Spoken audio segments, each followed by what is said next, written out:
Naikutan ko na. Bantay? Ay, parang ka?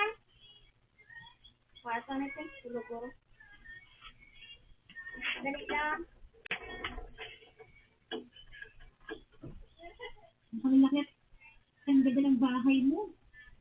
Bantay, pwede mo ba akong patuloyin? Dahil sa insidente ng baril, pinalize na naman ako ng tatay ko, kaya wala akong matuluyan ngayon. Marino ka ba mag-ito? Ito, labas ng naman ko yan. Malayo na ganun